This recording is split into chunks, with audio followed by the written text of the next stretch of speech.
Pues segunda tutoría de despliegue de aplicaciones web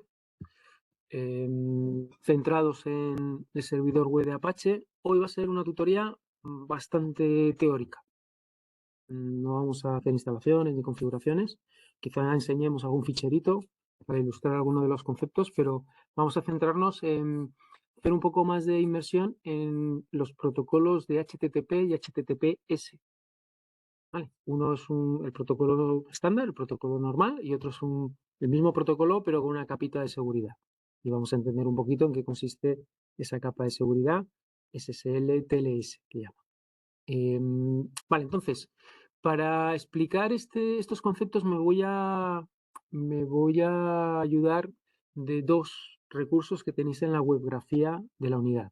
¿Vale? Uno es una introducción a HTTP y otro es un recurso. Parece infantil, parece un recurso así muy con dibujitos, pero que yo lo considero pues muy pedagógico y muy fácil y yo creo que describe con bastante claridad cómo se establece ese nivel de seguridad, ¿eh? Y algunos conceptos relacionados con ello, porque es un campo de encriptación de clave asimétrica bastante complejo de por sí. Y bueno, este es un recurso que a mí me pareció bastante claro y que lo podéis vosotros también visitar y mirar. Entonces, vamos a empezar por HTTP. Vale, básicamente HTTP es un protocolo que está ahí desde los inicios de la web y que se ideó para conectar un cliente con un servidor web.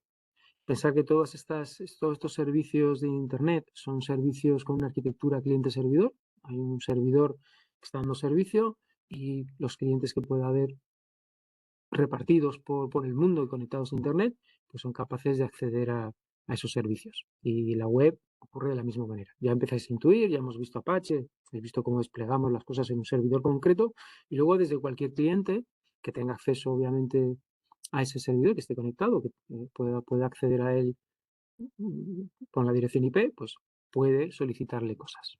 Entonces, básicamente es un poco la idea.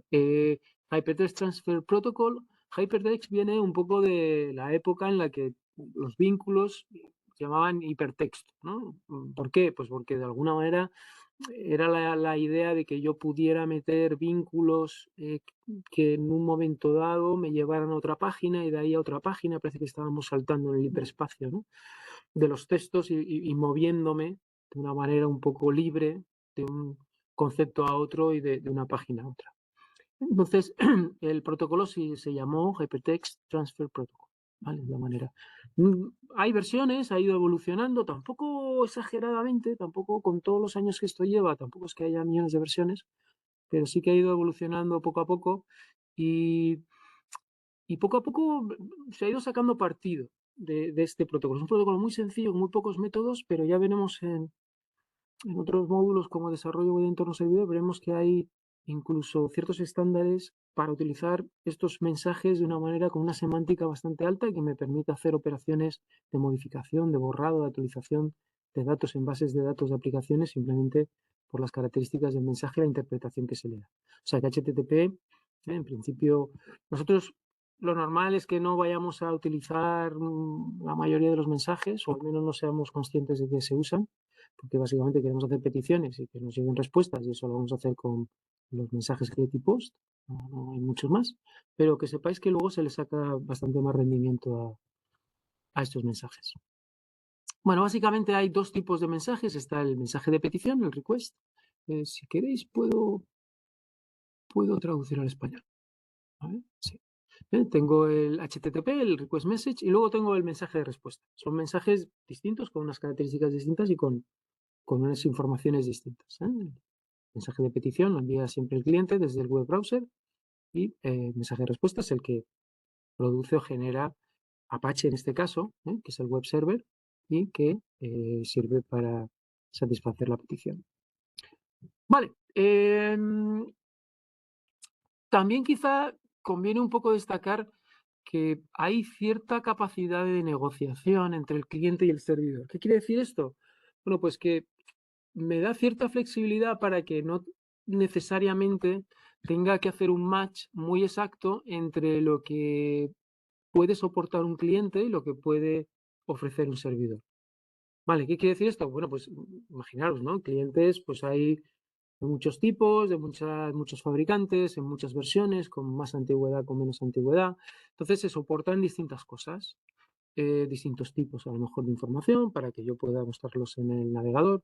Entonces hay un pequeño, bueno, protocolo de negociación de qué versión vamos a utilizar de quizá de tal protocolo, de HTTP, por ejemplo, qué tipos de mensajes soporto, qué tipo de ficheros, soporto imágenes de tal tipo de encoding, ¿no? De codificación de vídeo, ¿no? Hay browsers que puedas enviarles MP4 o AVI y otros que no. Entonces, todo eso, de alguna manera, entre el cliente y el servidor se pueden poner de acuerdo. Y esto permite que haya cierta flexibilidad y que, bueno, el servidor pueda de alguna manera adaptarse a la operativa del cliente y que no tenga que estar trabajando con servidores muy concretos ya diseñados para ese tipo de clientes.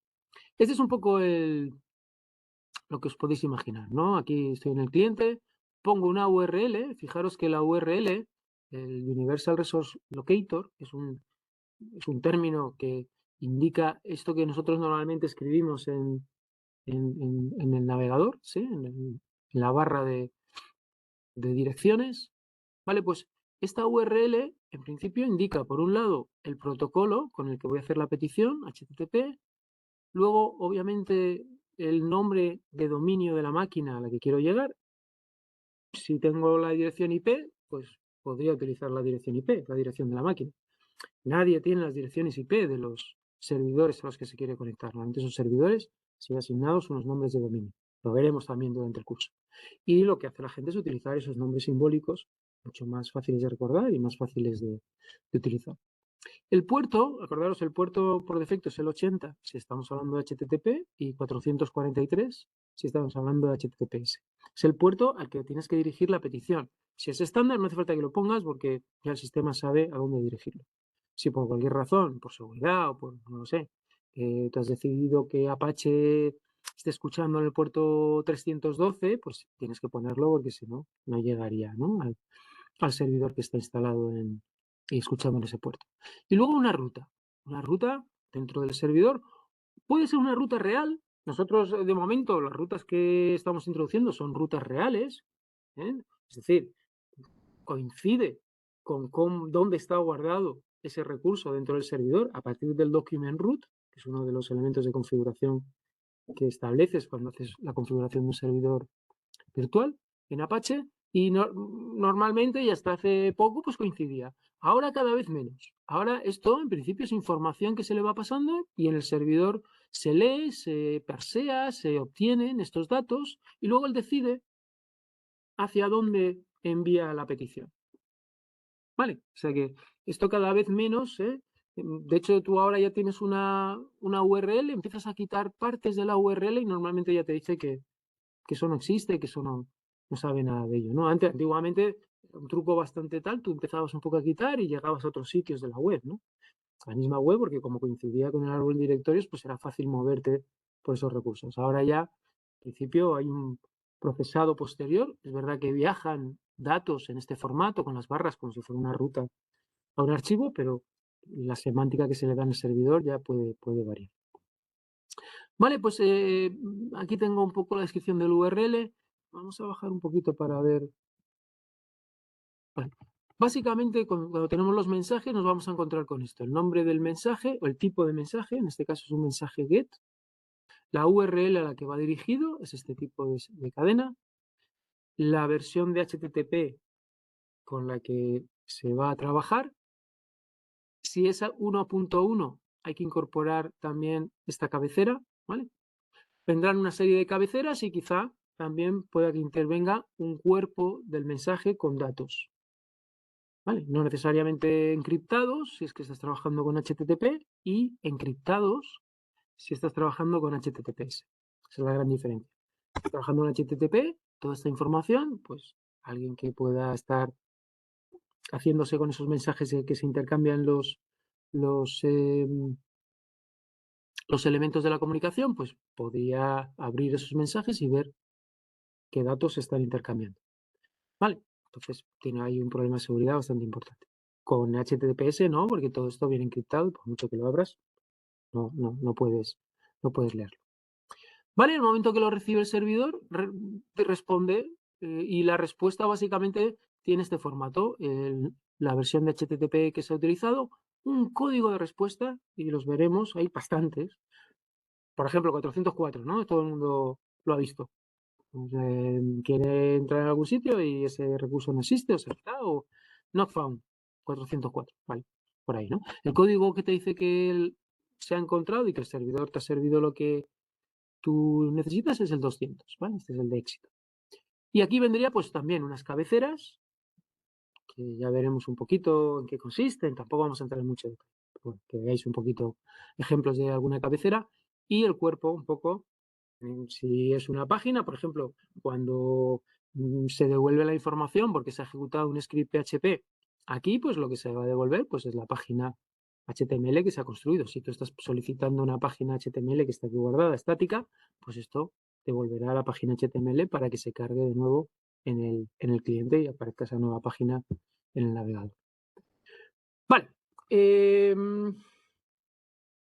Fijaros, aquí me ha traducido el get por obtener. No sé si cortar la traducción. Sí, porque yo creo que tampoco vamos a leer los textos ni vamos a estar, ¿no?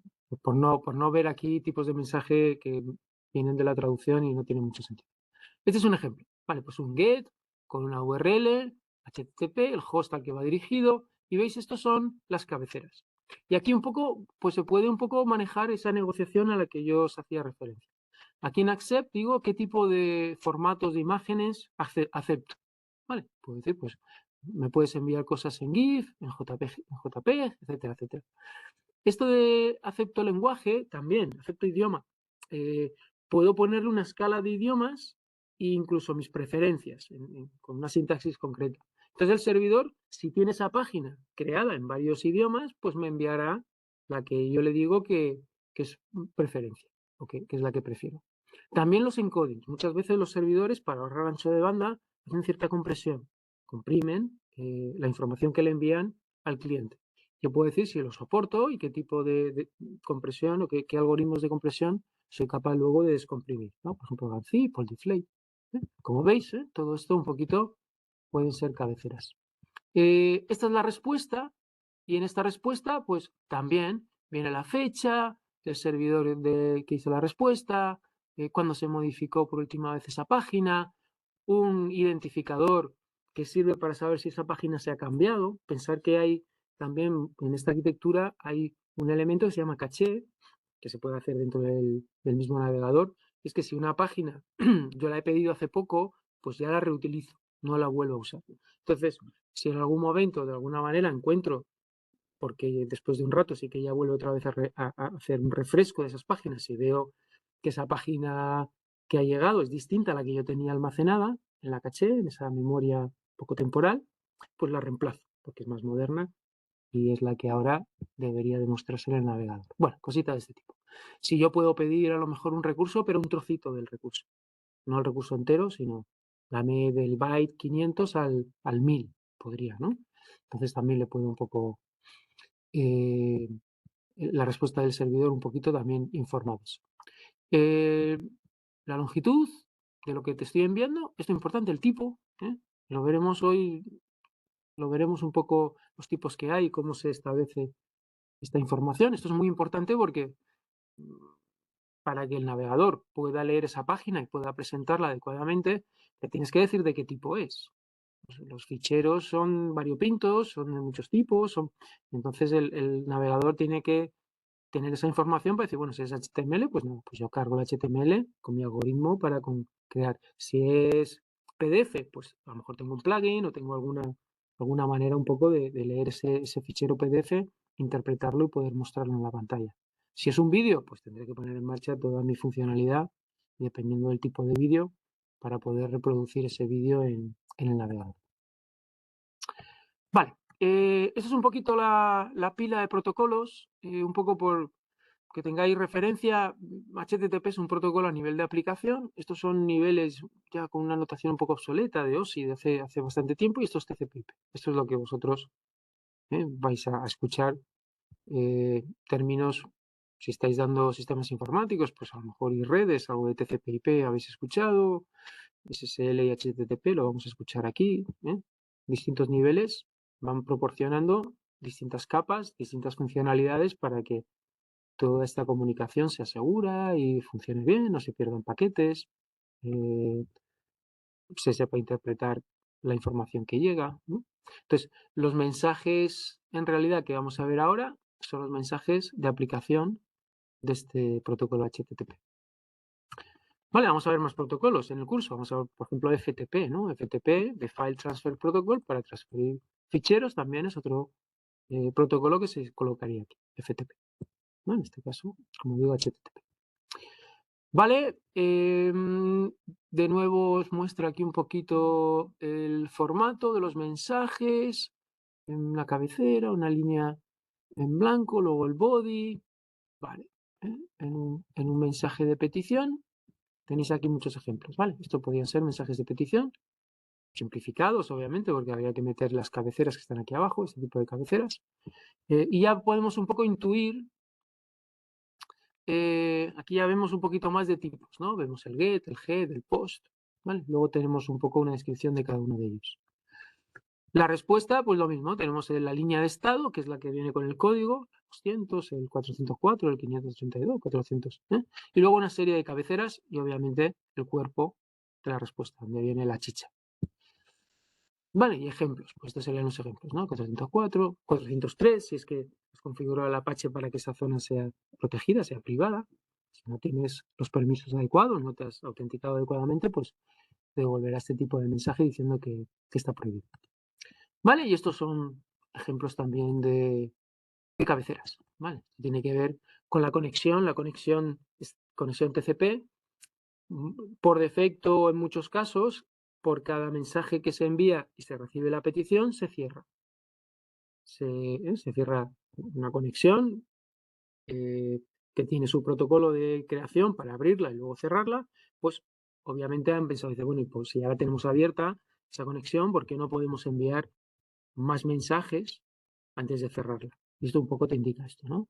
¿Cuántos mensajes como máximo puedes enviar una vez que la conexión esté abierta, seguidas? Y tienen que ser seguiditas porque si pasan 15 segundos entre petición y petición ya la cierran. Vale, cosas de este tipo. Y toda esa información pues se van intercambiando entre el cliente y el servidor para que lo pueda manejar. Más ejemplos. Y aquí tengo ya los métodos. Aquí tengo ya los métodos que están disponibles en HTTP. Get, para pedir, hacer peticiones sin la necesidad de enviar mucha información, porque los parámetros que yo envío en la petición, aparte de, obviamente, el get tiene la URL, dice, le dirijo mi petición a este punto, a este recurso que está en el servidor web. Pero también normalmente cuando tú me mandas una petición, mandas datos con esa petición, para que en el servidor se sepa un poquito qué es lo que se quiere y con qué parámetros se está haciendo la petición. Entonces, get, cuando envía la petición, la envía de alguna manera concatenada a la URL. No la envía como en el cuerpo del mensaje, sino que la envía asociada, concatenada en la misma cadena donde está la URL. Una serie de una sintaxis, con unos interrogantes, unos ampersands, y tiene pues esa situación en la que si alguien intercepta el mensaje o incluso lo vas a ver en la barra de mensaje, vas a ver efectivamente cuáles son los parámetros que se envían, con lo cual es poco seguro. Pero bueno, si es simplemente enviar un botón y meter algún parámetro adicional, a veces lo veis, ¿no? Veis por ahí cuando estáis navegando a lo mejor por catálogos y veis que efectivamente la URL se hace más larga y aparecen por ahí datos extraños y caracteres extraños, normalmente, ¿por qué? Pues porque a lo mejor se está pidiendo datos de un producto concreto y se le envía al servidor el ID de ese producto. ¿Vale? Para que él utilice ese ID, vaya a la base de datos y te retorne con la información ya extendida o específica de ese producto. Entonces, a veces sí que se ven en las URLs ese tipo de informaciones. Head, básicamente, es una petición en la que solamente se pide que se retornen cabeceras. ¿Vale? Las cabeceras son también muy interesantes, a veces tienen información interesante, por ejemplo, para la caché, para hacer ese refresco de la caché, pues a lo mejor el cliente está de vez en cuando enviando peticiones de head. No quiero que me envíes la página completa, solo quiero saber si la página que tengo almacenada en la caché es la última que está disponible. Y para ese tipo de situaciones, pues se utiliza este mensaje. Post es un poco como get, ¿vale? Get y post son los dos mensajes por excelencia que se utilizan cuando se comunica el cliente y el servidor. Y post básicamente es lo mismo que get, también es una petición, pero en este caso sí que vamos a enviar en la petición un cuerpo de mensaje con datos. ¿Vale? Unas informaciones, el mensaje va a constar de la cabecera, de las cabeceras y de un área adicional que es el cuerpo del mensaje. Y ahí, pues por ejemplo, cuando tú estás rellenando un formulario y estás enviando muchos datos, o imagínate que incluso estás adjuntando un fichero que quieres que se descargue en el servidor, cosas de este tipo, obviamente quieres que toda esa información pueda ir almacenada en el cuerpo del mensaje y utilizarías un mensaje post. Por defecto, si tú quieres hacer una petición cuando se puso un botón, pues normalmente se hace con un mensaje get, es lo que se envía. Si quieres enviar cosas de un formulario, normalmente utilizas métodos post. ¿Vale? Put, pues en principio vamos a darle la semántica de que le estamos pidiendo al servidor que almacene algún dato. Ella no es una petición de información, sino se le pide que haga una tarea que es almacena estos datos que yo te envío. Bueno, y delete que los borre.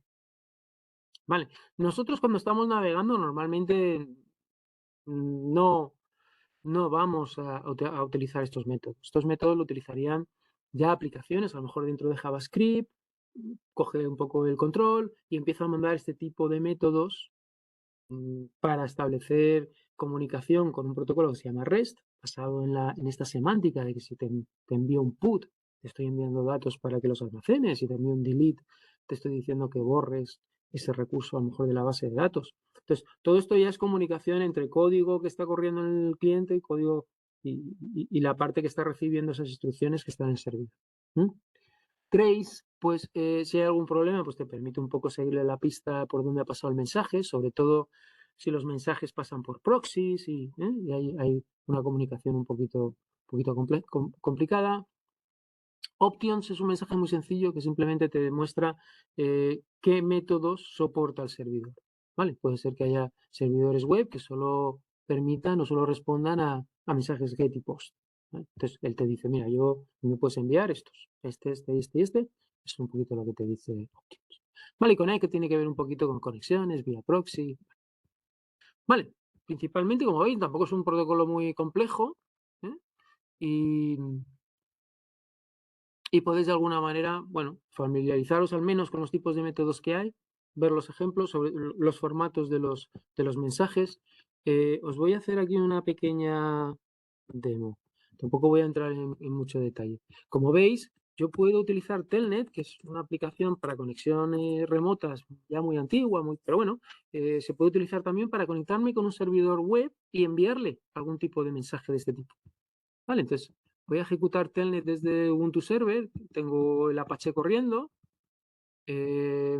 vale, me da este prompt y yo puedo pues abrir una conexión en local, como estoy en la misma máquina, puedo utilizar la 127.0.0.1, que es como la dirección IP de la misma máquina, siempre en todas las máquinas, la 127.0.0.1 representa esa misma máquina, ¿vale? Es la interfaz local.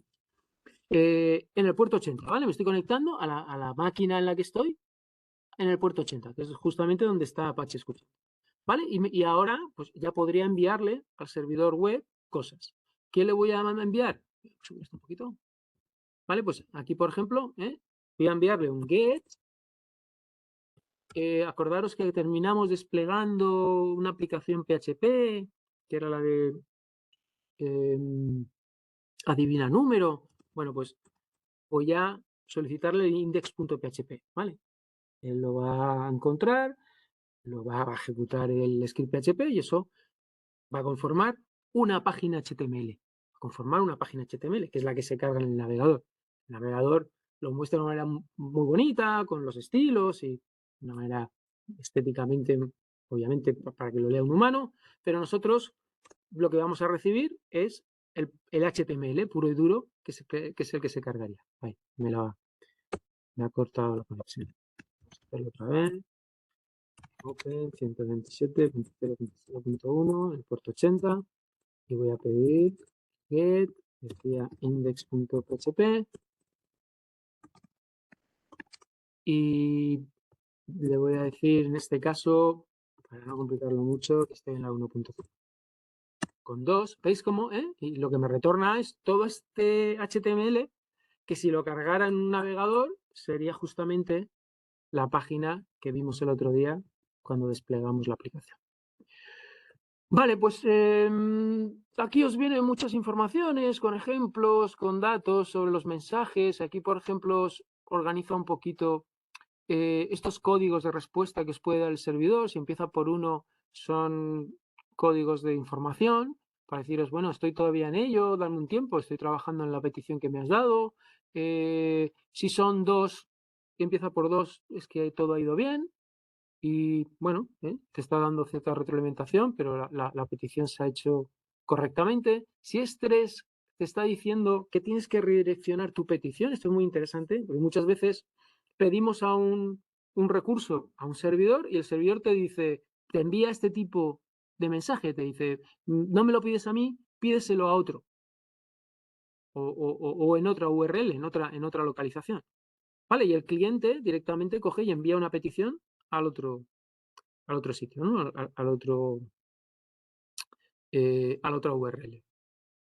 ¿Vale? Y tú, para ti eso es transparente, tú no te enteras, como gente que está navegando con el navegador, para ti, quizá tarde un poquito más la página en cargar, pero tú crees que se está cargando del sitio donde pusiste la URL, ¿no? Pero estas cosas ocurren. El 4 son errores en el cliente y el 5 son errores en el servidor. Imagínate que peta PHP porque cometes un error fatal y te daría un error con la información de que el servidor no ha podido mandarte una respuesta coherente porque ha petado. Vale, puede ser en el cliente, si es 4, puede ser en el cliente porque, pues yo que sé, has escrito una URL mal o le has pedido algo que no está en el servidor, cosas de este tipo. Vale, vale, y aquí tenéis ejemplos un poco de distintos. Vale, y no voy a entrar mucho más. Esto ya, el que quiera un poco, pues puede ir entrando en profundidad en lo que os parezca. Si ejecutáis estos telnet con respecto al servidor, a veces yo los he probado y a veces como que parece que las versiones de Apache con las que se hicieron estos ejemplos y la que nosotros hemos instalada no necesariamente coinciden y no responden lo mismo. Pero bueno, lo que sí, si utilizáis HTTP 1.1, siempre tenéis que añadir esta cabecera de host. Si hay por aquí alguna. Esto es 1.0. Lo vimos aquí arriba. Esto es 1.0, con que pongáis esta línea, vale, pero si utilizáis 1.1, tenéis que utilizar la cabecera host. ¿Vale? Esta de aquí. Esta al menos tenéis que escribirla también. Vale, con el telnet le dais doble return y el servidor os responde. Vale, ¿alguna duda? No, más o menos lo que... yo creo que hasta ahí, con eso, ya tenemos bastante. Muy interesante. Vosotros podéis ver todo esto de una manera muy práctica con las herramientas de desarrollo. Vale, venís aquí, venís a Network y aquí tenéis todos los mensajes. Si vuelvo otra vez a enviar esta petición. Esto es muy interesante, ¿vale? Las herramientas estas de desarrollo que están dentro de Chrome son muy interesantes. Te dan muchísima información de lo que está ocurriendo dentro del navegador. Tanto lo que se carga, como el código que se ejecuta, que tiene un depurador para poder depurar el código de JavaScript, que se está intercambiando con el servidor. Esto es una maravilla. ¿Vale? Así que, si tenéis ocasión, lo he lanzado desde aquí. Firefox lo tiene también, de más herramientas para desarrolladores, lo podéis hacer con este shortcut también. Iván, una Vale, pregunta. sí.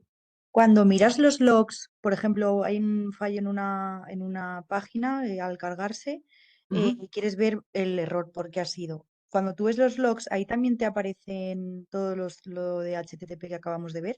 ¿O ahí no? Cuando ves los logs, ¿a qué te refieres en el cliente, los logs? Sí, En el cliente lo que vas a ver van a ser o errores de este tipo, que te ¿Sí? lanzan a la consola, o quizá veas que hay peticiones que en un momento dado te dice que este código no es correcto. El 404. Hombre, si es un 404, lo que hace el cliente normalmente es cargarte una página de aviso con esa información. Vale, Vale. Luego aquí lo que sí puedes es decir, ahí bueno, lo puedes pues ver. enséñame pues qué CSS se han cargado. Y cuando yo he cargado esta página de este tutorial, pues se ha cargado este CSS. Ah, O vale. cuántos fetches, en este caso no se han hecho fetches, pero cuántas imágenes, aquí están todas las imágenes que se han cargado. Vale, Vale. Y puedo eso en ver. Network, ¿no? Has dicho. Sí. Esto es en Network, sí, Vale. dentro de Chrome. ¿Qué ocurre? Mi petición es esta. Y esto Sí. descarga un HTML. Pero dentro del HTML hay elementos HTML pues de image, de vídeo, links a hojas de estilos, Ujú. links a programas en JavaScript. Entonces, él cuando recibe el HTML tiene que hacer a partir de esa página un montón de peticiones más, ¿m? Para ir Claro. rellenando todo lo que se ha ido incorporando en la página HTML, porque la página HTML es ASCII, son textos. Si yo, Claro. estas imágenes que viajan, no viajan en el HTML, sino que el cliente tiene que volver a pedir al servidor, oye, dame esta imagen, en el formato que sea, en GIF o en PNG o en bitmap, Vale. en MP, el que sea, ¿sí? Entonces, esta es la página inicial. Y aquí ves un poco lo que ocurrió. Se pidió esta página, la respuesta fue OK, esta es la dirección IP del sitio que nos la sirvió, y luego tienes aquí pues una serie de cabeceras. Estos son cabeceras, ¿vale? Cookies que se han enviado, lo veremos también en el curso de desarrollo de entorno servidor, que son las cookies, el servidor, la fecha, un montón de datos de cabecera de la respuesta, ¿sí? Como veis, un montón de informaciones que Vale. también utiliza el cliente pues, para entender mejor la respuesta y para poder tratarla mejor. Y estos son las cabeceras de la petición. Aquí es donde yo le he dicho, mira, prefiero español, pero inglés también le doy un Q, o sea, una preferencia bastante alta. Si lo tienes en inglés, pues mándamelo en inglés, pero si lo tienes en español, mándamelo en español. Eh, ¿Qué tipo de protocolos o qué tipo de formatos de archivo acepto? Tanto HTML como XHTML, ¿sí? XML, todas estas opciones pues para este navegador son válidas. Informaciones pues, de versiones del mismo navegador, cosas que también permiten al servidor adaptarse un poquito mejor y mandar la respuesta más adecuada para este navegador. Vale, y aquí veis un poquito pues cuándo se hicieron las peticiones, ¿no? El tiempo que tarda, ¿no? Y cuánto tardaron, eso es, eso es. Vale, entonces, bueno, yo qué sé, puede estar Gracias. chulo, puede estar chulo. Hay veces que si tenéis la caché habilitada, pues puede ser que ya la siguiente vez que pidáis eso, pues ya no se hagan tantas descargas, porque ya mucha de esa información se ha almacenado en la caché y se saca, va más rápido, ¿por qué? Porque ya hace todo el viaje, ya coge lo último que se ha descargado, cosas así. Vale, pues yo creo que con esto HTTP queda más o menos cubierto. Para aquellos que estéis haciendo cosas con JavaScript, con PHP, conviene entender la naturaleza de estas peticiones y porque es básicamente lo que están haciendo. Desde JavaScript se envían mensajes HTTP al mundo, normalmente al servidor de referencia, si es que es una arquitectura más clásica, pero muchas veces que tú cargas una API JavaScript y empiezas a interaccionar con muchísimos servicios, no necesariamente de tu servidor de referencia, sino con servicios de Google, servicios de Amazon, servicios de Facebook, un montón de servicios que están por ahí, servicios de empresas que te geolocalizan o yo qué sé. Con lo cual conviene también entender en qué se basa esa comunicación. Vale, pues listo, vamos a HTTPS. Vamos a ir rápido, si me da tiempo. Vale, como veis, muy de guardería, de niños, pero merece la pena. Vamos a ponerlo en español. Este sí que tenéis posibilidad de configurar el idioma. Vale, entonces, básicamente, esta primera parte como varios cuentos, ¿no? Varias historias. Esta te cuenta un poquito en qué consiste esta idea de privacidad, integridad e identificación. Y yo lo voy a contar rápido. Vamos un poquito ya de tiempo. Privacidad significa que lo que yo te envío no lo pueda ver nadie. ¿Vale? Solo lo podamos ver tú y yo te lo envío y tú lo puedes de alguna manera puedes acceder a ese contenido. Obviamente tenemos un problema y es que lo estamos enviando en distancia y la gente puede conectarse por el medio, puede interceptar el mensaje y hay que poner en marcha algún mecanismo para que ese mensaje no lo pueda leer otras personas que estén en el medio. Integridad significa que si yo te envío un mensaje, no puede haber nadie en el medio que lo intercepte, lo cambie y te lo envíe. Vale. Esos mensajes tienen que ser íntegros, tienen que de alguna manera respetar el mensaje original y que nadie pueda estar en el medio cogiendo esos mensajes, cambiándolos y enviándolos a la otra persona, confundiendo un poco, quizá tergiversando o engañando un poquito cuál es la situación, porque obviamente ese mensaje no viene realmente de la parte que envía el mensaje originalmente. ¿Vale? E identificación significa que de alguna manera se tiene que, como gente que va con su DNI, cuando, imagínate que vienes aquí a hacer el examen, pues vienes con tu DNI para identificarte, ¿no? Y una vez que se ha identificado a alguien, se puede dar fe de que ese mensaje viene realmente de esa persona. O imaginaros el tema del candadito este candadito lo que te está diciendo es que en realidad te estás conectando a un servidor que alguien da fe, ya veremos el concepto este de alguien da fe de que es realmente quien tiene el permiso para poder poner este dominio en Internet. ¿Vale? Da fe de que este dominio es suyo. Con lo cual no te estás conectando a un servidor web pensando que estás entrando en un dominio concreto, en el Banco Santander, y resulta que estás entrando en algo que se parece mucho, pero que es un fraude. ¿Vale? Si no ves este candadito, pues cuidado con dónde entras, porque a lo mejor realmente no estás entrando donde piensas. Si lo tienes, es porque alguien ha dado fe que realmente ese servidor tiene todo el derecho del mundo de servir recursos asociados a ese dominio. Vale, entonces, esos tres conceptos, ¿vale? Muy importantes porque son los que nos permiten, pues, tener cierta seguridad en todo lo que hacemos, ya sea firmar documentos, ya sea navegar sin que la gente vea lo que estamos haciendo, ya sea poder enviar una declaración a Hacienda y que nadie la coja por el medio y no la cambie y luego tengamos un problema con Hacienda, todo ese tipo de situaciones. Vale, ¿cómo se consigue todo esto? Esto se consigue con encriptación. ¿Vale? Y la encriptación se puede hacer, hasta ahora lo normal es que hubiera una clave simétrica. ¿Qué decir una clave simétrica? Pues yo cojo una clave, encripto cosas con esa clave, la utilizo para, obviamente, transformar un mensaje de este tipo que todos podemos leer, pues en esto que es totalmente ilegible. Vale, y para eso utilizo esta clave. Si yo le doy esa llave, pensar un poco en la clave como una llave, ¿no? Una llave donde yo puedo meter un cajetín, una caja fuerte, puedo meter las cosas una vez que están encriptadas y solamente puede acceder a esa información el que tenga la llave. ¿Vale? Siendo la llave algo que permite desencriptar de nuevo esta información y conseguir el mensaje en claro. Vale, pues el problema de esto, que esto se lleva haciendo mucho tiempo, desde los romanos o antes de los egipcios, es que, claro, tú tienes que hacerle llegar esta llave a la otra persona para que él también pueda, con la misma llave, desencriptar. Y eso genera un problema, porque, claro, si cualquiera que esté en el medio intercepta esa llave, pues se acabó ya toda la seguridad. Bueno, o sea que este mecanismo de llave simétrica, al menos en principio, no es el idóneo. Pues recientemente, no hace muchos años, pues se descubrió un tema de números primos y una manera de poder trabajar con dos claves basadas en esta historia de los números primos, como así. Estas dos claves, una va a ser privada, una tienes que guardarla porque solo la puedes saber tú, y otra es pública. Y esa pública la puede saber cualquiera.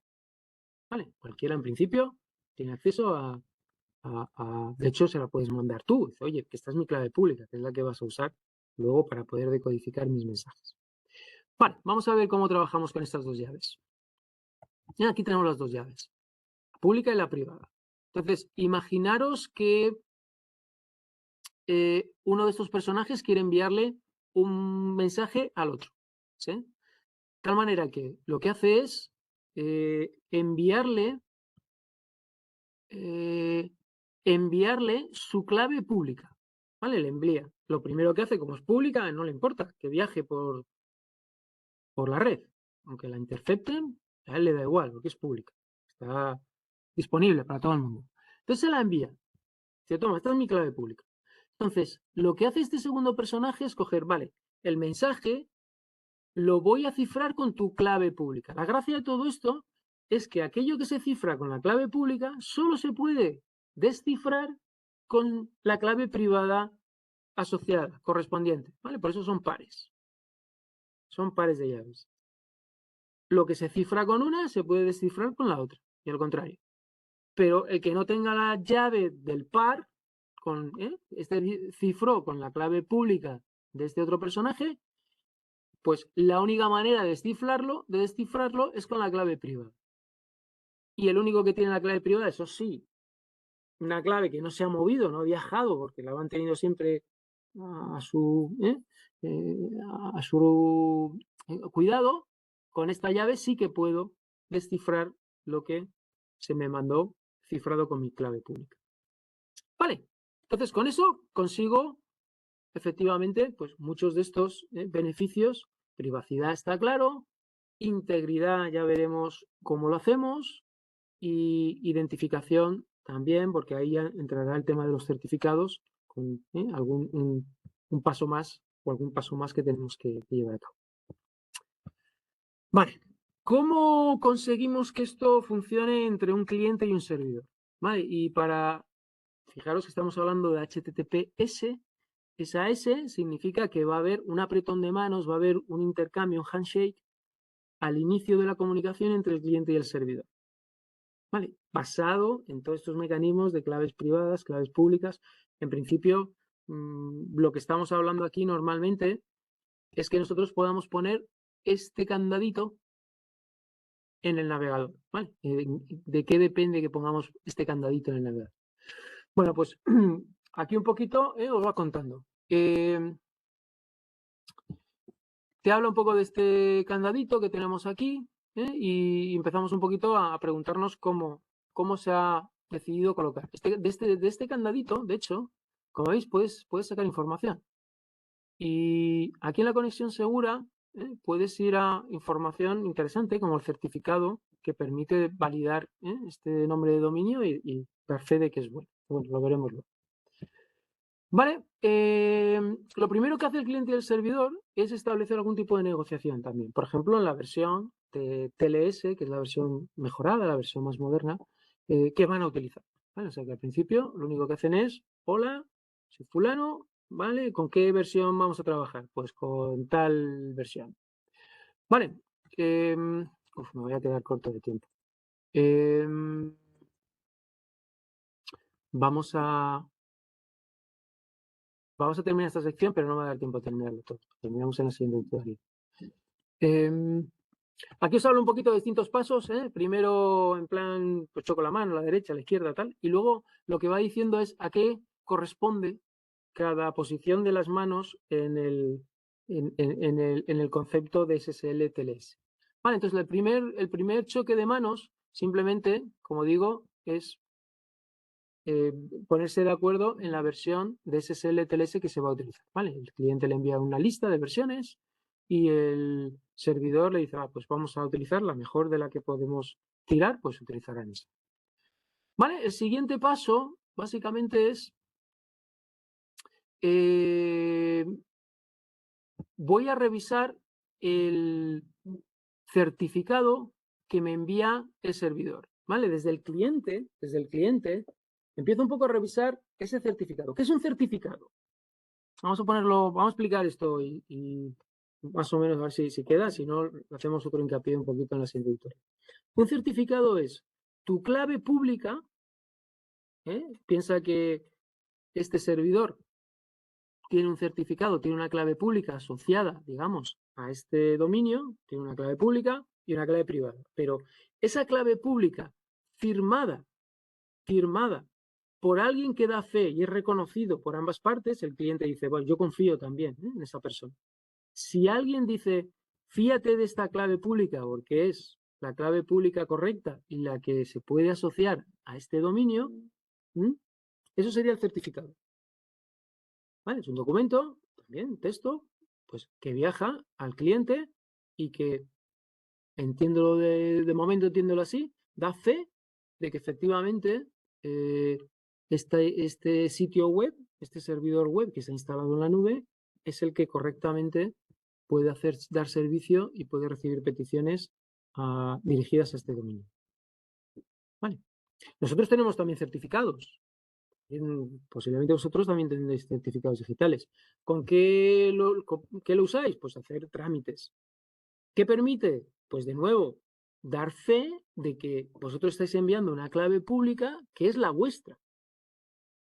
¿Cómo hacéis eso? Bueno, pues hay unas autoridades certificadoras y vosotros, pues posiblemente, si habéis seguido el procedimiento, pues, ¿qué hacéis? La solicitáis y os dicen, pásese usted por las oficinas porque esa autoridad tiene que dar fe de que tú realmente eres la persona que dices que eres con tu DNI para que cuando tú envíes ese certificado diciendo, mira, yo soy fulano y esta es mi clave pública, efectivamente nadie mienta, nadie se inventa información. Que yo podría decir, bueno, yo te envío esto y soy mangano, pero no lo soy realmente, ¿no? Entonces, tendríamos un problema, cada uno estaría un poco asumiendo otras personas.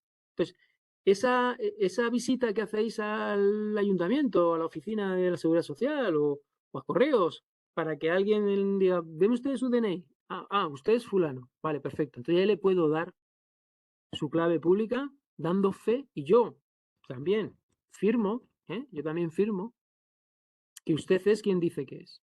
Bueno, pues esa firma autorizada es la que el cliente contrasta con firmas que él tiene ya permitidas y que reconoce. ¿Vale? Luego veremos, la próxima tutoría veremos dónde están guardadas esos nombres de empresas que el cliente viene ya preconfigurado, el navegador, Chrome, Firefox, Edge, todos vienen con una serie de certificadoras ya reconocidas, preconfiguradas, eso no se puede cambiar, no se pueden añadir ni borrar. Esas son las que son y cuando una autoridad se da de alta, pues tiene que ponerse en contacto con los creadores de los navegadores para que se les dé de alta, porque si no, el navegador no lo va a reconocer y no te va a poner el candadito. Vale, entonces, quedamos un poco con esa idea. Saber lo que es un certificado digital, mi clave pública, firmada, y luego entenderemos un poquito qué significa eso de firmar. Firmada por alguien que todos reconocemos porque confiamos en ellos, porque están en una lista especial, una lista a la que todos tenemos acceso. Obviamente estas autoridades certificadoras tienen que pasar muchos trámites, tienen que pasar muchas auditorías, porque son la clave, son el pilar, ¿no? De que confiemos en todo esto, porque en realidad pasamos nuestra confianza en confiar en estas empresas.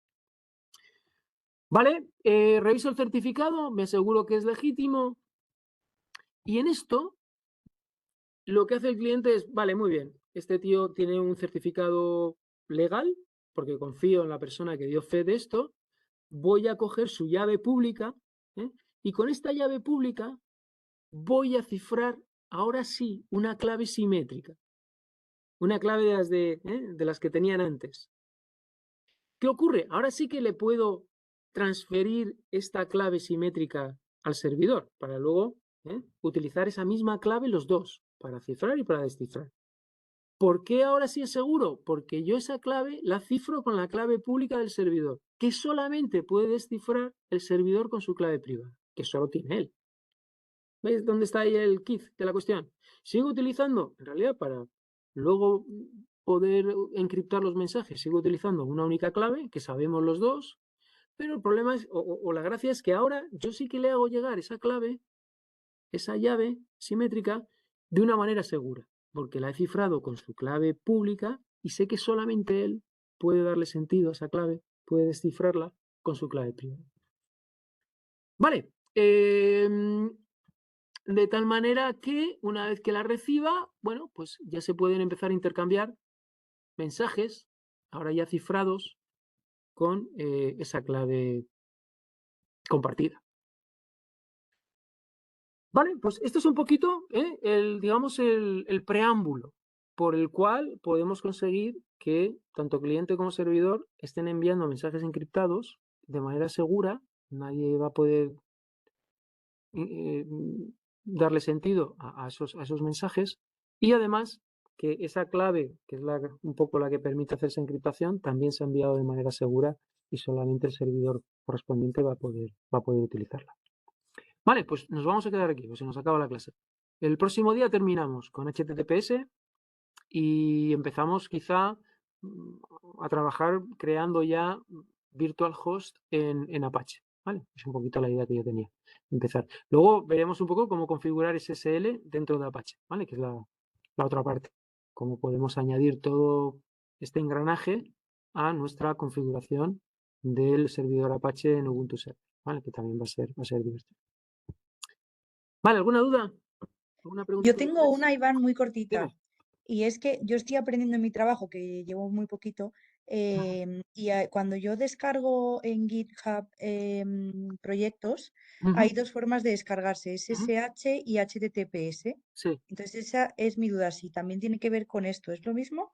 No, bueno, sí, tiene cierta relación. HTTPS es que te lo estás descargando con esto, Vale, ¿vale? De todas vale. maneras, eh, el navegador, porque te lo estás descargando mediante el protocolo HTTPS, es capaz de ¿Sí? hacer esa encriptación con el servidor de GitHub, ¿vale? Y Ah, vale, esa entiendo. comunicación, esos ficheros de esos códigos que tú te estás descargando de los repositorios, van a viajar encriptados. Nadie va a poder meterse en el medio y ver ese código que tú estás haciendo, ¿vale? O sea que desde el Vale. punto de vista de que tú vas a tener el candadito cuando te conectes a GitHub, en Ujú, principio ya tienes claro. efectivamente esa seguridad de que todo lo que viaja y todo lo que estás intercambiando con este servidor va a ir encriptado. SSH es un poco distinto. SSH ya necesitas tú traspasar tu clave pública, Ujú, traspasársela a él. De tal manera, SSH se hace principalmente para no tener que autenticarte. Imagínate que estás haciendo cosas con repositorios privados.